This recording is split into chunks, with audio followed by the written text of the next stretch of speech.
Hello, and welcome back to another episode of my life.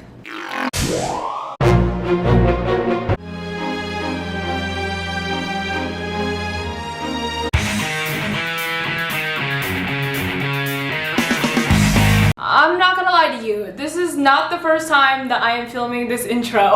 I'm not channeling my inner Hollywood today, you know? Stick around for the blooper reel. So before we jump into this video, I just want to provide a brief spark notes of what's going to be happening in this video. So recently, some people saw my YouTube videos on computational chemistry, and I got nominated to attend Foresight's Molecular Machines meetup in San Francisco. I just want to give a quick thank you to all of you who watch my videos, not even just the computational chemistry ones, but any videos that I put up on YouTube in general. This literally would not be possible without all of you guys. If a YouTuber posts a video and no one watches it, does the video still exist? Maybe, but there probably won't be any sponsorships.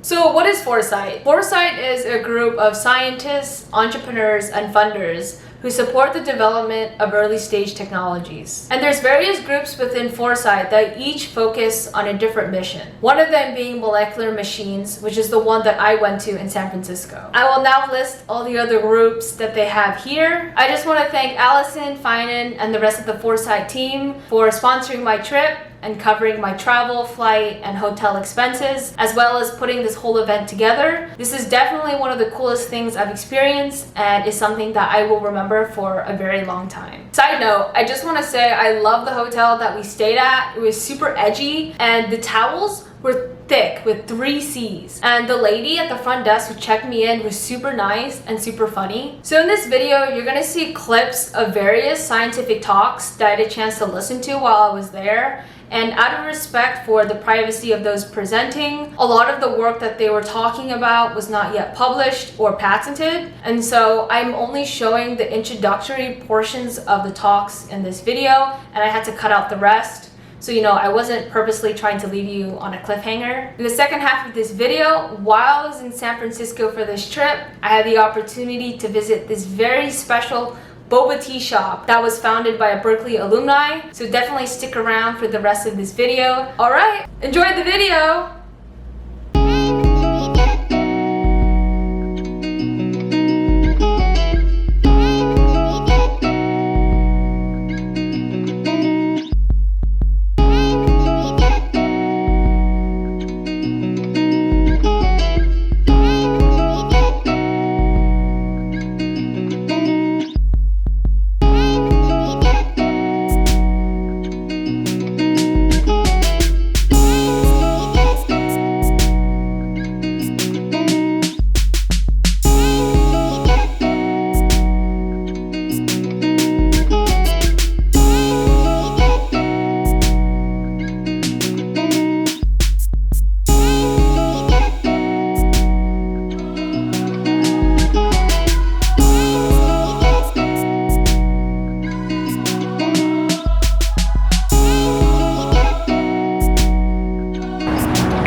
Wait, how can you tell though? They just walked in packs with their backpack on.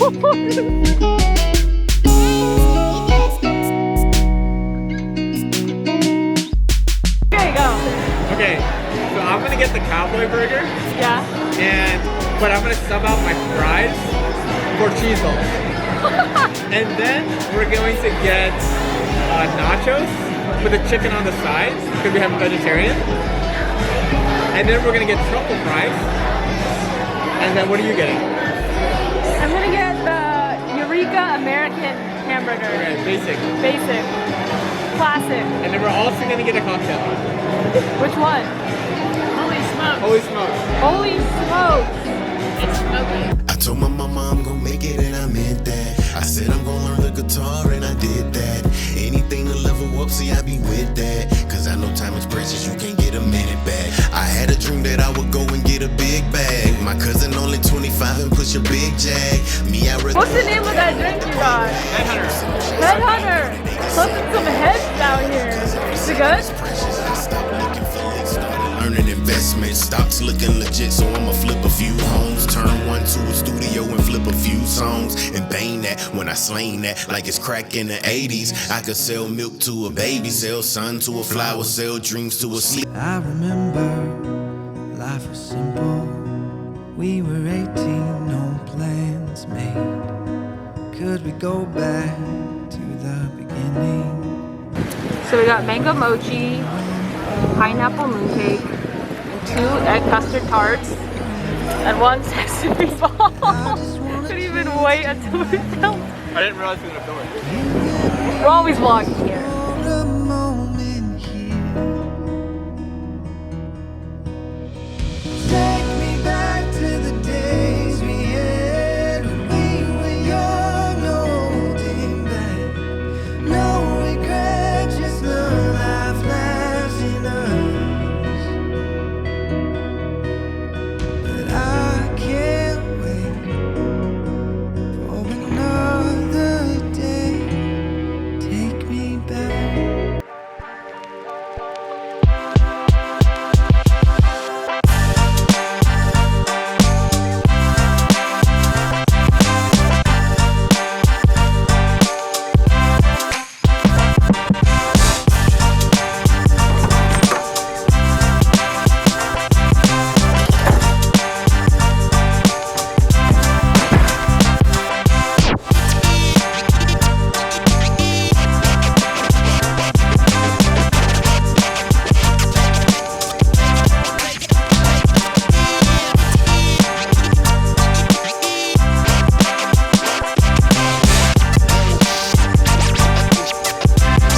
Check out this thing. It's like a bowl.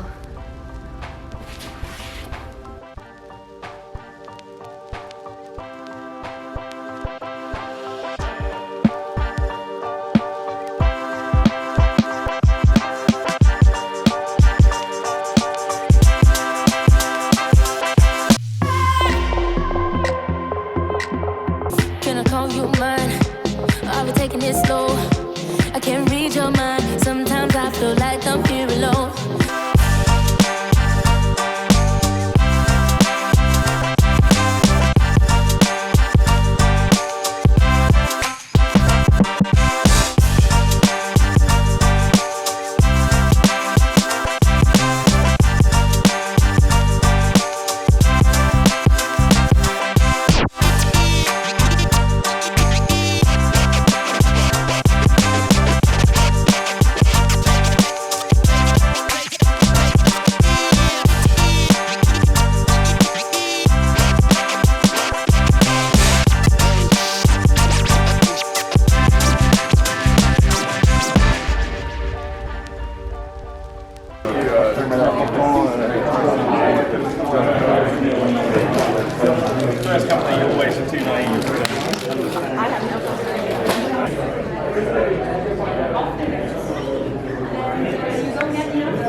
And my collaborator comes from you a lot. Yeah, I really just want to welcome you wholeheartedly to this weekend. In a nutshell, what Foresight does is we've existed now for almost 40 years. We have our 40th anniversary very soon, and we've been supporting technologies really at the very, very early stage. Some things that are really still too niche and too out there and too ambitious for legacy funders to take on. We have a few interest areas. Those include nanotech, molecular machines, biotech and health extension computation, and that also involves decentralized computation, neurotechnology, improving cognition, and then space expanding outward.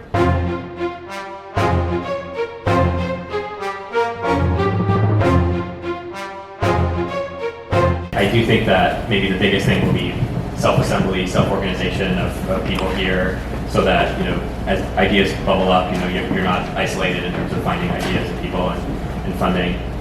It's like trying to think through where do these different fields stand in terms of how much are they like design limited or design tool limited? Design here, like how do you design the design process or something?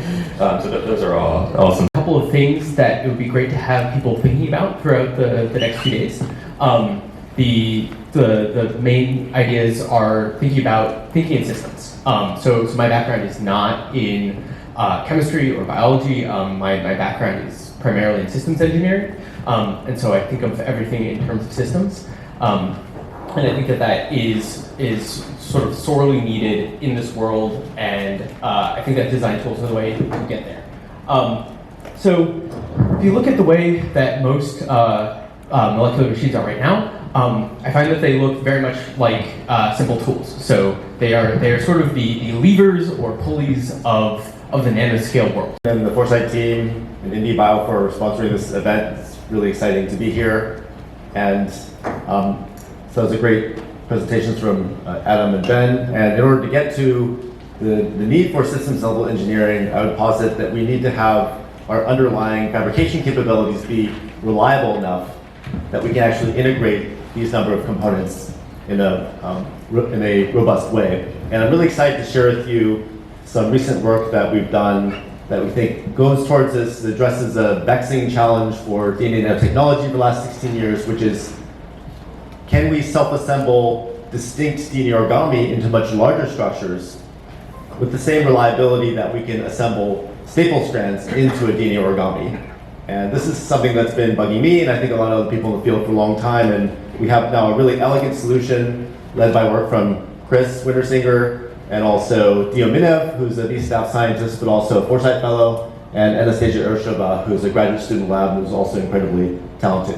So first, just to bring us all to the same page, many of you guys are familiar with this animation, oldie but goodie from Sean Douglas, showing Paul Ruddiman's DNA origami. You have a long single fuse, multiply, add, which computes A times B plus C for real numbers, floating point, and returns you the result.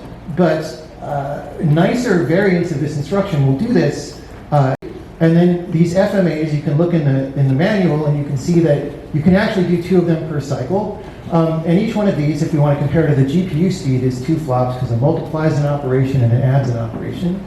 100 cycle stall, and this education has not caught up with the modern reality of computers. So when you get your computer science degree, you've been taught to write software that's probably more than 100 times slower than it should be, and this is a huge institutional failure, and I honestly don't know what it's going to take to correct it, but it's a big problem. Here are some examples. Now, okay, I shouldn't just hammer on education, because industry does this too. Like, everybody's basically guilty. But if you go to school for CS, they say, here's all these cool tree and graph algorithms you can use to solve problems. The way that you write good software is you allocate a lot of small nodes on the heap that point at each other. It's just a way of making data structures, right? You should always have the portions of your program be very cleanly separated from each other and not know anything about each other, and that abstraction does not cost you anything. And all these things are false now, and some of them were never true, actually. Here's some specific programming styles that both people in academia and industry will get very serious about telling you it's the right way to do things. And my somewhat uncharitable way of... My name is Chris Wintersinger, and so after my PhD work in William Shee's lab, I actually became Ben Reinhardt's first program manager at PARPA.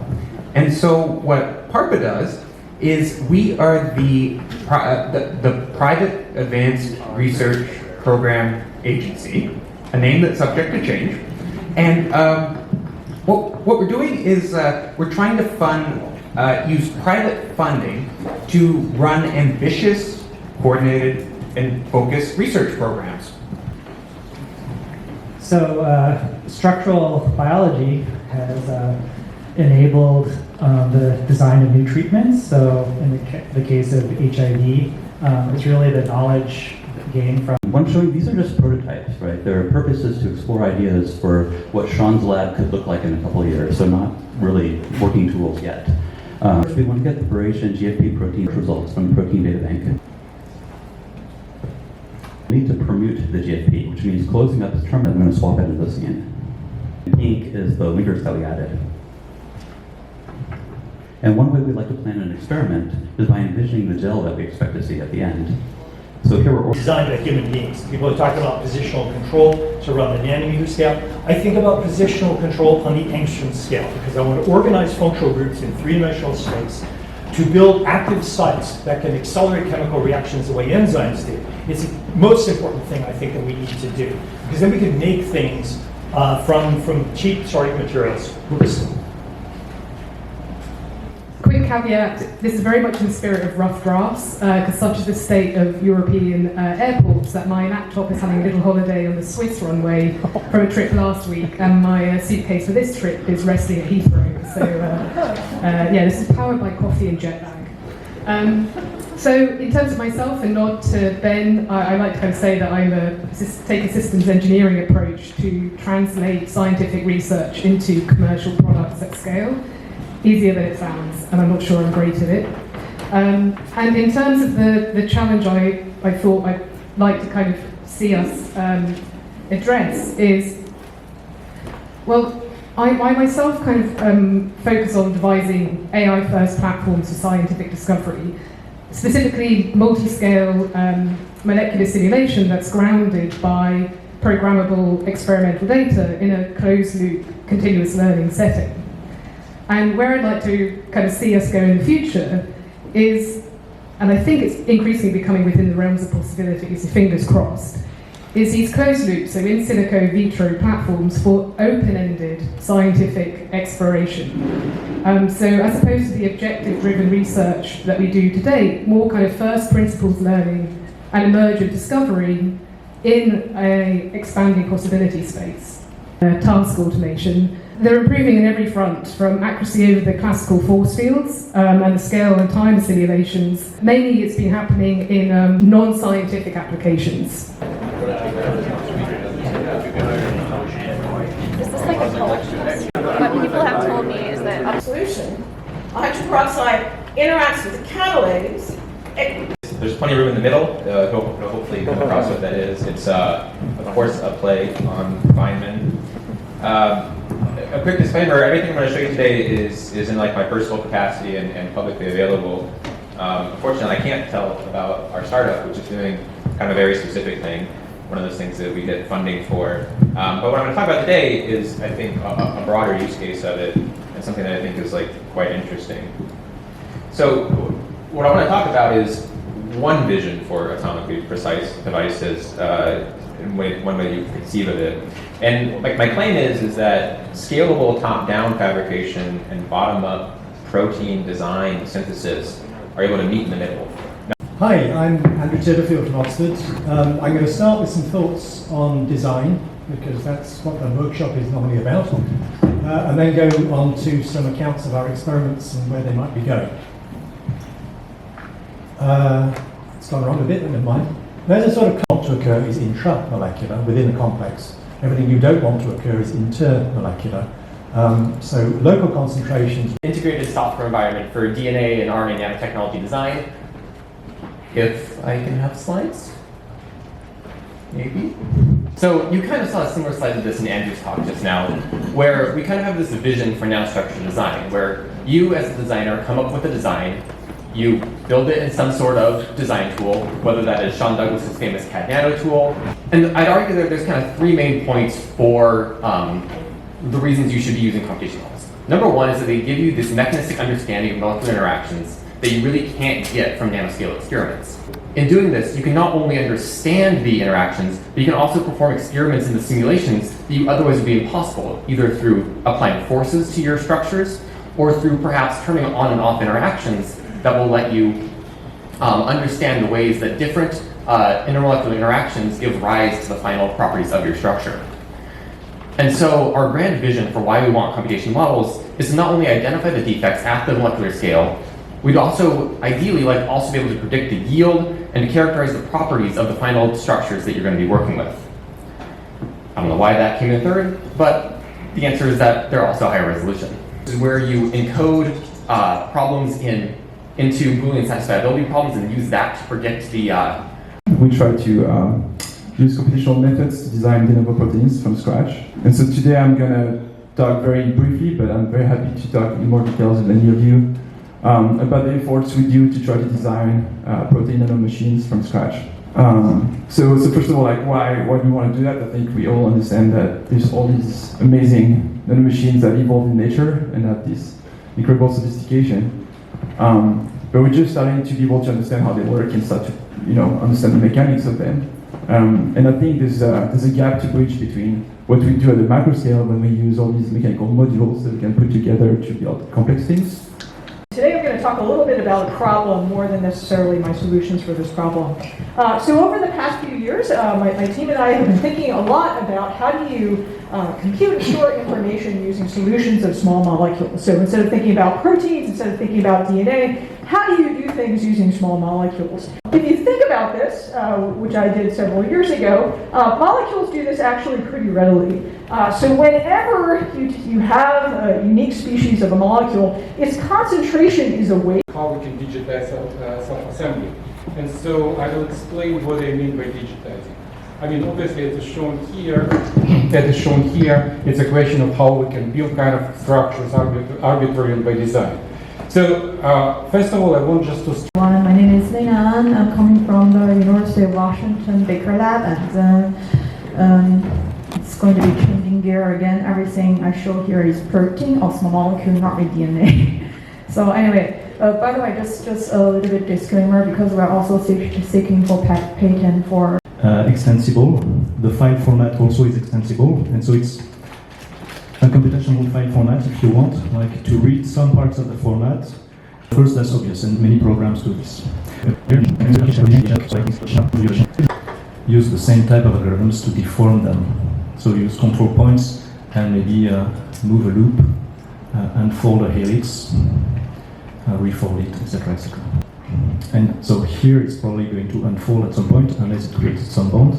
But here what I can do is just edit the structure, break some bonds and form new ones, and have some immediate feedback on the structure. For example, here, as you know, soccer ball alternates. About controlling the motion of DNA gliders, and to start with, motivation is always nice. So we're interested in eventually developing smart material. Systems engineer, the stand-ins, who will be the citizen scientists. Hi, I'm Eric Poppleton from Arizona State. We work on building software tools to make analyzing molecular dynamics models of DNA and RNA easier to set up and easier to analyze. Azobenzene, are those kind of the molecules that you use? No. Wondering. Oh, very cool. But they are also chromophores. So my name is Mark. I'm the CEO of Ethanol Technologies. We use quantum algorithms and quantum hardware to do protein-protein interactions. This work was on SARS-CoV-2 spike and how it bound to quantum approximate optimization algorithm. And then we did docking, scale of modeling as soon as possible, both in terms of time and then also in terms of structure, and using quantum devices and algorithms to get there. For the YouTube video. Hello! Hey, hello! My name is Shusong. So I think it's a very rare and unique opportunity to get so many like-minded people together in the same physical location all at once. And maybe, it's my whole 2 weeks of med school that has made me more aware of this. Just constantly being surrounded by 58 other students who share a very similar vision to me. And the whole point of this meetup in San Francisco was to gather all of these like-minded people to discuss and share expertise, to see what happens, to see what they can create as a united group. It's pretty incredible and something that I think, if given the resources and time, should be done more often. And it's something that I am so grateful that I had the opportunity to be a part of.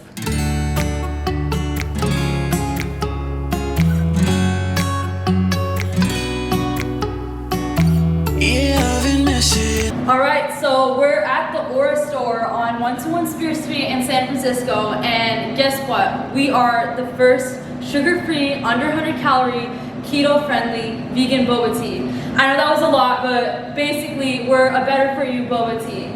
But beyond that, we're all about mental health, wellness, all that. So with that, we have a full menu of wellness teas, functional teas, and just to show you the store, this is where we grow some mints that we use in our drinks. So all about functional teas.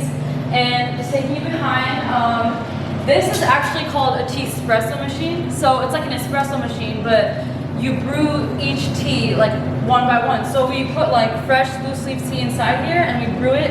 So you're getting the freshest tea out there, no sweeteners, no powders, none of that. And then from there, we have our plant milks that we use. So here's the fridge. Yeah, check it out. And over here, this is where the magic happens and we make a drink. Over here, we have a grab and go fridge, and we decided that, hey, sometimes you don't want to wait for a whole tea to be brewed. So with that, if you're in a rush or if you want some grab and go keto boba, you can just come through, go to the fridge, get some CBD tea. If you want to feel relaxed or feeling de-stressed, and yeah, this is basically aura tea. And yeah, we're all about fueling your aura. Also, I'm a Cal alumni. Go Bears always. If you want to come through, get that 15% student ID discount. Your skin on mine, and I've been thinking.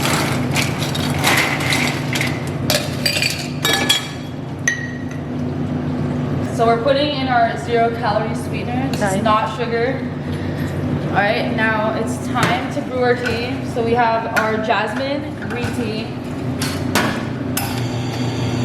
And it works like literally an espresso machine. Like it steeps it and it's like a double shot.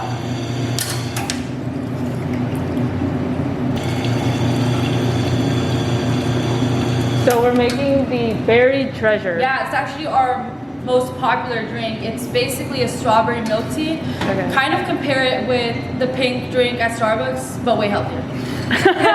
All right, so now we shake it up. Yeah. I feel like I'm getting like muscles and stuff. I know, workout. You don't even need to go to the gym. Yeah, workout the other day. I'm like, check out our cups. It's all by your aura. Nice. And throw in some boba. The boba too, we make our own like sugar-free syrup. So they're not your regular tapioca. All right, so I'm gonna throw in the tea. All right, now I'm gonna be adding the strawberries. We just added the jasmine and green tea. And we do it like bar cocktail style here. Nice. Okay, all right. Now I'm just gonna add a little more ice because the tea is like brewed warm. All right, we're just gonna add some oat milk because sustainability, you know.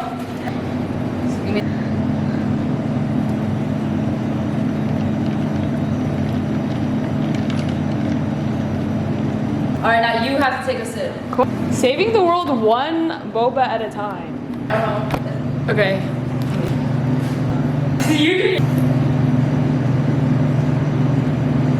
It's actually really good, like not even saying that for the camera. Yeah. It's all about the texture. The texture of these boba balls are divine. And I can taste the strawberry. And I really like the oat milk. Definitely. Also, you know, like sometimes when you drink like a boba tea, it's like a whole meal. This doesn't feel like a meal, you know what I mean? It's like, Also, too, sometimes when I drink boba, I feel disgusting after. Like, it tasted delicious while I was drinking it, but then after, I just feel terrible. This one feels like after I drink this, I'm gonna go and write some code. and then the Google building's right across. Okay, so to everyone watching, that building over there is Google. So, you know, all the software engineers in between breaks after writing their code and all the tech bros, you know, they gotta come through. they gotta relax after their code doesn't compile or they can't fix the bug in their code. Well, check it out. They can just turn right around and boom, healthy boba. Take me back to the days we had when we were young, no holding back, no regret, just love life laughs in us. But I can't wait for another day. Take me back.